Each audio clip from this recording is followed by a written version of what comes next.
Good morning मेरे प्यारे दोस्तों। स्वागत करते हैं आप सभी का आपके अपने YouTube channel OD study point में। तो प्यारे दोस्तों, आज की क्लास में हम लोग स्टार्ट करेंगे केमिस्ट्री का चैप्टर नंबर 4, जिस चैप्टर का नाम है डियर स्टूडेंट परमाणु संरचना, यानी कि एटॉमिक स्ट्रक्चर। बिल्कुल बेहतरीन तरीके से डियर स्टूडेंट परमाणु संरचना चैप्टर को मैं आपको पढ़ाने वाला हूँ, बिल्कुल बेसिक कॉन्सेप्ट के साथ, बिल्कुल अच्छी तरीके से आपको समझाने वाला हूँ। यदि आप डियर स्टूडेंट पूरी क्लास अच्छी तरीके से देख लेते हो तो परमाणु संरचना के चैप्टर को अलग से पढ़ने की जरूरत नहीं पड़ेगी। इसके साथ साथ इस चैप्टर से रिलेटेड कोई भी क्वेश्चन एग्जामिनर आपके एग्जामिनेशन पे पूछ लेता है तो आपसे छूटेगा भी नहीं। इस तरीके से मैं आपको इस चैप्टर को पढ़ाने वाला हूँ। बहुत ही बेहतरीन तरीके से इस चैप्टर को मैं आपको क्लियर करने वाला हूँ। बिल्कुल बेसिक कॉन्सेप्ट के साथ आपको पढ़ाऊंगा। बहुत ही बेहतरीन तरीके से मैं इस क्लास को डिलीवर करने वाला हूँ। तो डियर स्टूडेंट, आप पेशेंस और धैर्य बनाकर रखिएगा। यकीन मानिए डियर स्टूडेंट, मैं इस चैप्टर को इस तरीके से आपको पढ़ा दूंगा ना कि पूरी क्लास देख लेते हो ना तो परमाणु संरचना पूरी तरह से आपको समझ में आने वाला है। हमारी आपसे रिक्वेस्ट है डियर स्टूडेंट, जो भी स्टूडेंट अभी तक हमारे चैनल ओडी स्टडी पॉइंट को सब्सक्राइब नहीं किए हैं, सब्सक्राइब जरूर कर लेना, जिससे हमारी अपकमिंग आने वाली वीडियो मिलती रहे आपको सबसे पहले, और बेल आइकन को भी प्रेस कर लेना, जिससे आपको नोटिफिकेशन आपका डे बाय डे मिलती रहे। एक बात और बता दो डियर स्टूडेंट, मैं आपको डेली बेसिस पर क्लासेस प्रोवाइड कराता हूँ सुबह के 10 बजे। अभी तक मैंने डियर स्टूडेंट 10 चैप्टर मैथमेटिक्स का कंप्लीट करवा दिया है और केमिस्ट्री के चौथा चैप्टर आप आज स्टार्ट करूंगा। जैसे जैसे आपका एग्जाम नजदीक आएगा, या कह लो जैसे आपका फॉर्म आ जाएगा, एग्जाम 3 से 4 या 5 महीने रहेगी, मैं क्लासेस टाइम बढ़ा दूंगा या एक क्लास की जगह पर 2 क्लासेस प्रोवाइड करूंगा। बिल्कुल बेहतरीन तरीके से सिलेबस के साथ साथ previous year question, most expected question, बहुत ही बेहतरीन तैयारी आपका कराने वाला हूँ। बस आप बेसिक से अच्छी तरीके से प्रत्येक क्लासेस लेते जाइए, बहुत ही बेहतरीन रिजल्ट आपका होने वाला है। तो डियर स्टूडेंट, हम लोग स्टार्ट करेंगे आज की क्लास को। परमाणु संरचना आपके चैप्टर का नाम है। तो सबसे पहले आपको समझना यह है कि आखिर में परमाणु होता क्या है। तो डियर स्टूडेंट, मैं एक चीज आपको बता दूं कि ब्रह्मांड की जितनी भी चीजें हैं, ब्रह्मांड की जितनी भी चीजें हैं, बहुत ही छोटे छोटे कणों से मिलकर बना होता है, जिसे हम परमाणु कहते हैं। जैसे ये मार्कर ले लो, तो ये जो आपका मार्कर है अत्यंत छोटे छोटे कणों से मिलकर बना है। उसी प्रकार से इस पेन को ले लीजिए, यह पेन भी आपका अत्यंत छोटे छोटे कणों से मिलकर बना है। व्हाइट बोर्ड की बात करें तो ये भी आपका अत्यंत छोटे छोटे कणों से मिलकर बना है। इसको हम बोलते हैं परमाणु। ये बात आपको समझ में आ गई होगी कि जो आपका परमाणु होता है ना, अत्यंत छोटे छोटे कण होते हैं, उसको हम परमाणु कहते हैं।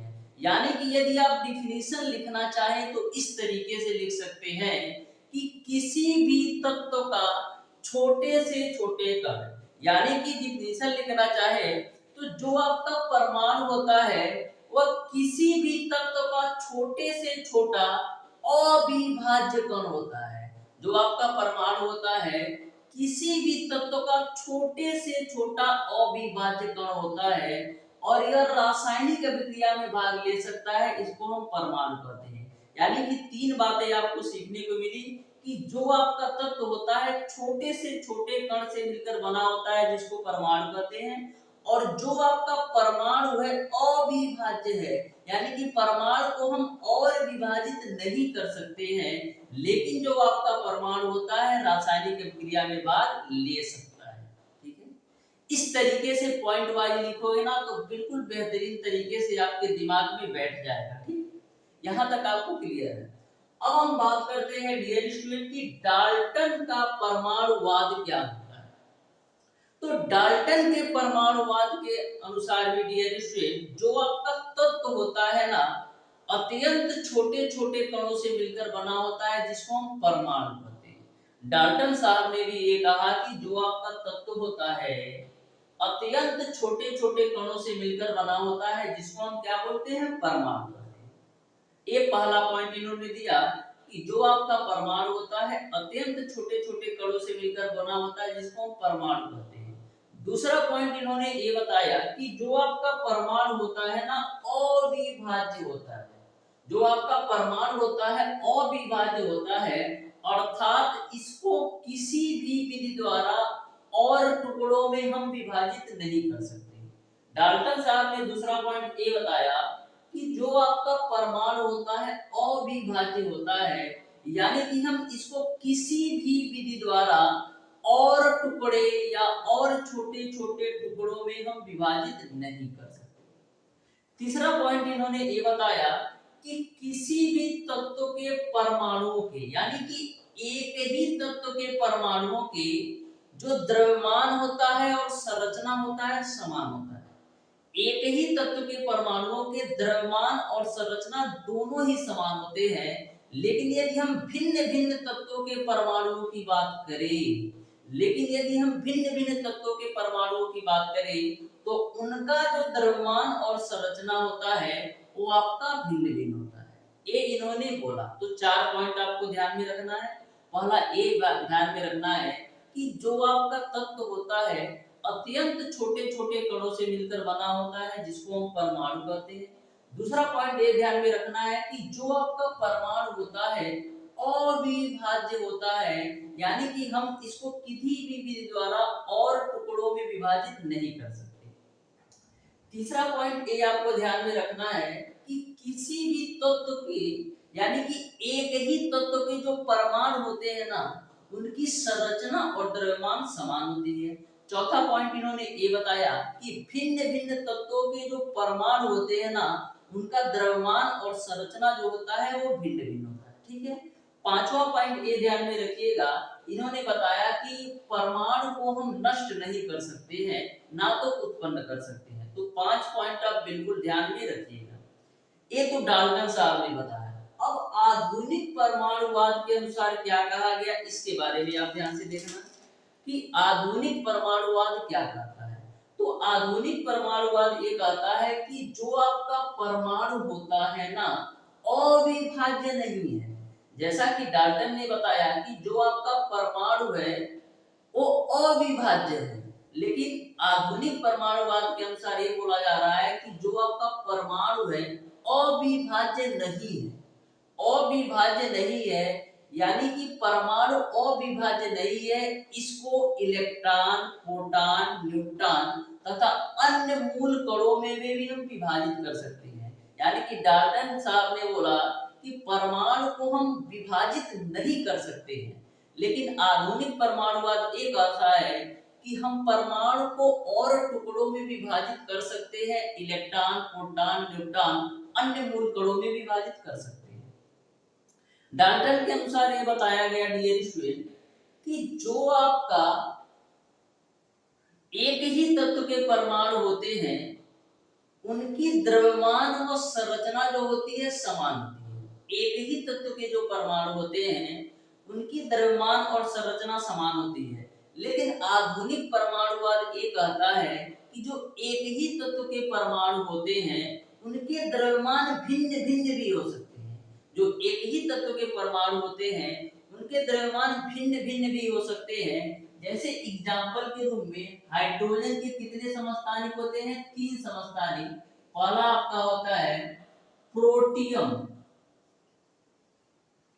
दूसरा आपका होता है ड्यूटेरियम, ठीक है, और तीसरा आपका होता है टाइटेनियम,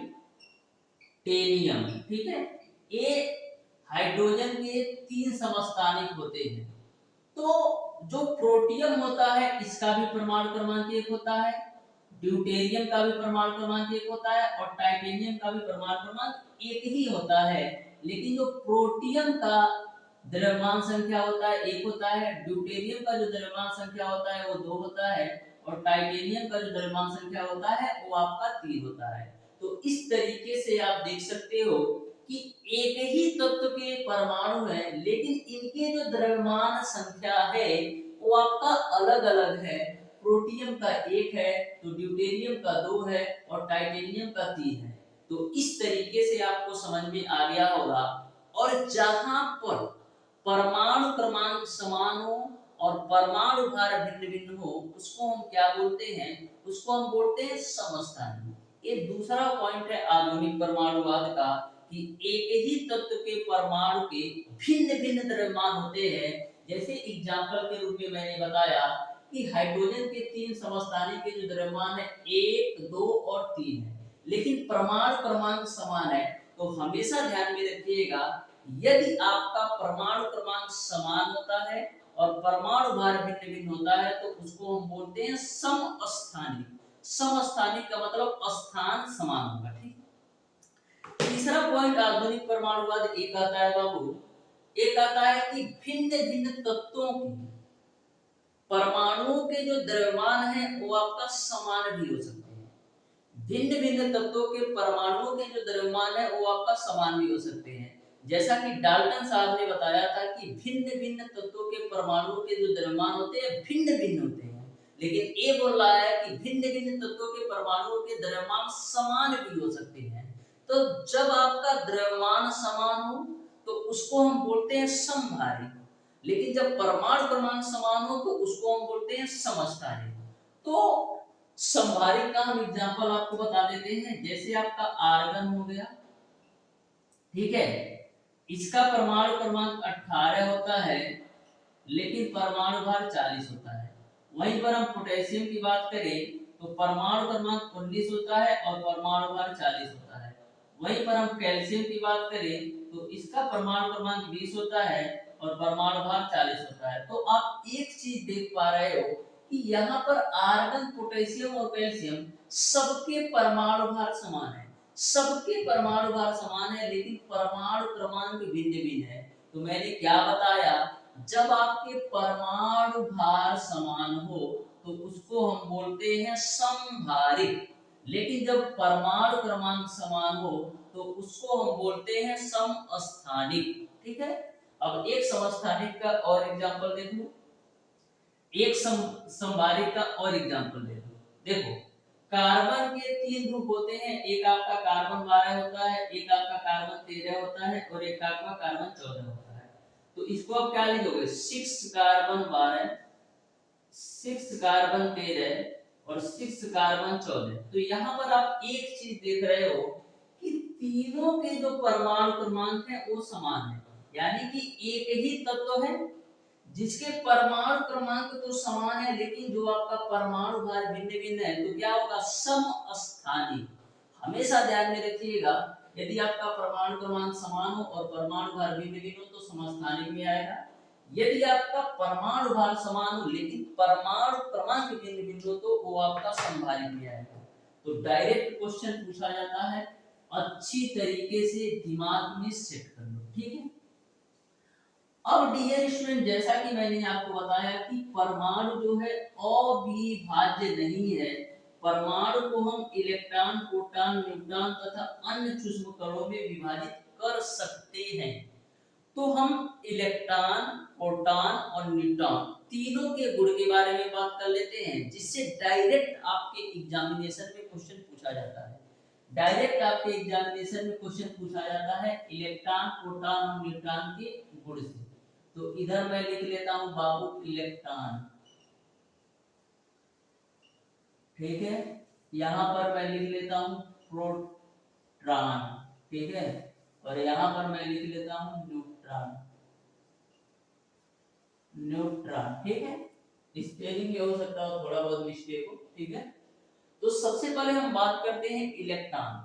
तो इलेक्ट्रॉन की खोज किसने की थी? इलेक्ट्रॉन की खोज डियर स्टूडेंट जे थॉमसन ने किया था। किसने किया था? J Thomson. इलेक्ट्रॉन की खोज जे थॉमसन ने किया था। वहीं पर हम बात करें प्रोटॉन की खोज किसने किया था? तो प्रोटॉन की खोज जो है वो आपका गोल्डस्टीन ने किया था। प्रोटॉन की खोज जो है वो आपका गोल्डस्टीन ने किया था। तो प्रोटॉन की खोज किसने किया था? गोल्डस्टीन। प्रोटॉन की खोज गोल्डस्टीन ने किया था। यहाँ पर एक कंफ्यूजन बना रहता है कि प्रोटॉन की खोज गोल्डस्टीन ने किया था कि रदरफोर्ड ने किया था। तो इस कंफ्यूजन को मैं दूर कर देता हूँ कि प्रोटॉन की खोज गोल्डस्टीन ने किया था कि रदरफोर्ड ने किया था। तो जो आपके गोल्डस्टीन थे ना, प्रोटॉन की खोज किए थे, लेकिन नामकरण की बात करें तो नामकरण रदरफोर्ड ने दिया था। तो दोनों पॉइंट आप ध्यान में रखिएगा, प्रोटॉन की जो खोज है वो आपका गोल्डस्टीन ने किया था, और नामकरण जो दिया था वो आपका रदरफोर्ड ने दिया था। तो दोनों ही ऑप्शन आपके सही माने जाते हैं, चाहे रदरफोर्ड दिया हो या गोल्डस्टीन। गोल्डस्टीन साहब ने खोज किया था और रदरफोर्ड ने नाम दिया था, ठीक है। न्यूटन की बात करें तो इसको किसने खोजा था? इसको चैडविक ने। न्यूटन की खोज किसने किया था? चैडविक ने। यहां तक आपको समझ में आ गया होगा, जिसको आप याद रखे हैं ईट पग नाच। ईट पग नाच के माध्यम से आप याद कर सकते हैं, ईट पग नाच, ठीक है, ये आपको क्लियर है। अब हम बात करते हैं डियर स्टूडेंट की इलेक्ट्रॉन पर आवेश कितना होता है। तो इलेक्ट्रॉन पर जो आवेश होता है डियर स्टूडेंट 1.67 गुणे 10 टू द पावर माइनस का 19 कूलाम होता है। माइनस का 19 कूलाम होता है, ये इलेक्ट्रॉन पर आवेश होता है, जो कि ऋण आवेश होता है। यहाँ पर मैं माइनस रिप्रेजेंट कर दे रहा हूँ। इलेक्ट्रॉन पर 1.67 गुणे 10 के पावर माइनस का 19 ऋणावेश कूलाम होता है। यानी कि इलेक्ट्रॉन पर 1.67 गुणे 10 के पावर माइनस का 19 कूलाम ऋण आवेश होता है। वहीं पर हम प्रोटॉन की बात करें तो इस पर जो आवेश होता है 1.67 गुणे 10 टू द पावर माइनस का 19, इस पे धन आवेश होता है। तो दोनों में अंतर ध्यान में रखिएगा, इलेक्ट्रॉन पर ऋण आवेश होता है और प्रोटॉन पर आपका धन आवेश होता है। न्यूट्रॉन की बात करें तो न्यूट्रॉन जो होता है वो आपका पूरी तरह से उदासीन होता है। क्या होता है? उदासीन होता है। ये तो मैंने आवेश के बारे में बताया कि इलेक्ट्रॉन पर ऋण आवेश होता है 1.67 गुणे 10 टू द पावर माइनस का 19 कूलम, और प्रोटॉन पर धन आवेश होता है 1.67 गुणे 10 to the power minus 19 coulomb, और जो आपका न्यूट्रॉन होता है वो आपका उदासीन होता है। अब हम भार की बात करें तो इलेक्ट्रॉन का जो भार होता है वो आपका 9.1 गुणे 10 टू द पावर माइनस का 31 केजी होता है। इलेक्ट्रॉन का जो द्रव्यमान होता है वो आपका 9.1 गुणे 10 टू द पावर माइनस का 31 केजी होता है। वहीं पर हम बात करें डियर स्टूडेंट की प्रोटॉन का द्रव्यमान कितना होता है। तो प्रोटॉन का द्रव्यमान कितना होता है डियर स्टूडेंट? तो प्रोटॉन का जो द्रव्यमान होता है डियर स्टूडेंट वो आपका होता है 1.67, वो आपका होता है 1.6726, ठीक है, गुणे 10 टू द पावर माइनस का 27 केजी होता है। 4 डिजिट में मैंने क्यों लिया अभी आपको समझ में आ जाएगा। प्रोटॉन का जो द्रव्यमान होता है 1.6726 गुणे 10 टू द पावर माइनस का 27 केजी होता है, और जो न्यूट्रॉन का द्रव्यमान होता है 1.67 गुणे 10 टू द पावर, यहाँ 4 डिजिट भी यहाँ पर भी ले लो, अभी क्लियर करता हूँ, ठीक है, 1.675 जो गुणे 10 टू द पावर माइनस का 27 केजी आपका न्यूट्रॉन का भी द्रव्यमान होता है। तो दोनों में अंतर क्या है? जो आपका प्रोटॉन का द्रव्यमान होता है ना, हल्का सा ज्यादा होता है न्यूट्रॉन से, क्योंकि यहाँ पर 1.6720 है, यहाँ पर 1.6750 है, लेकिन माइनस में है, इसीलिए यह वाली जो वैल्यू होती है, यानी कि जो प्रोटॉन का द्रव्यमान है वो आपका हल्का सा ज्यादा है न्यूट्रॉन की तुलना में। अब हम बात करते हैं इलेक्ट्रॉन को किससे रिप्रेजेंट करते हैं। तो इलेक्ट्रॉन को हम रिप्रेजेंट करते हैं -1 e पे पावर 0 से। इलेक्ट्रॉन को हम रिप्रेजेंट करते हैं -1 e पे पावर 0 से रिप्रेजेंट करते हैं, प्रदर्शित करते हैं। और प्रोटॉन को हम p या 1h1 से रिप्रेजेंट करते हैं। प्रोटॉन को हम p या 1h1 से रिप्रेजेंट करते हैं। और बात करें न्यूट्रॉन की तो इसको हम 0n1 से रिप्रेजेंट करते हैं। न्यूट्रॉन को हम 0n1 से रिप्रेजेंट करते हैं। तो ये इलेक्ट्रॉन, प्रोटॉन और न्यूट्रॉन के चारों पॉइंट को आप अच्छी तरीके से ध्यान में रख लेना। इसी से क्वेश्चन आपके एग्जामिनेशन में बनता है, चाहे आपसे न्यूमेरिकल पूछा जाए या डायरेक्ट क्वेश्चन पूछा जाए। तो आपसे डायरेक्ट क्वेश्चन कैसे पूछता है, आपसे पूछ लेगा कि प्रोटॉन की खोज किसने की थी। तो प्रोटॉन की खोज गोल्डस्टीन ने की थी। न्यूट्रॉन होता है ऋणावेश धनावेश ऋणावेश धनावेश, और ऑप्शन दीजिएगा उदासीन। तो न्यूट्रॉन आपका क्या होता है, उदासीन होता है। पूछ लेगा आपसे प्रोटॉन और न्यूट्रॉन में किसका भार ज्यादा है, तो आप कहोगे प्रोटॉन का। ठीक है, तो ऐसे ही डायरेक्ट क्वेश्चन पूछे जाते हैं। और न्यूमेरिकल पूछा जाएगा तो आपको पता होना चाहिए कि इलेक्ट्रॉन प्रोटॉन न्यूट्रॉन का द्रव्यमान कितना होता है, इलेक्ट्रॉन प्रोटॉन न्यूट्रॉन पर आवेश कितना होता है। तो बिल्कुल बेहतरीन तरीके से मैंने सारी चीजों के बारे में मैंने आपको बताया है। आज की क्लास में मैंने आपको बताया है डाल्टन का परमाणुवाद, आधुनिक परमाणुवाद, इलेक्ट्रॉन प्रोटॉन और न्यूट्रॉन के बारे में। तो डियर स्टूडेंट, आज की क्लास आपको कैसी लगी कमेंट बॉक्स में कमेंट करके जरूर बताइएगा। मिलते हैं डियर स्टूडेंट नेक्स्ट क्लास में, तब तक के लिए धन्यवाद।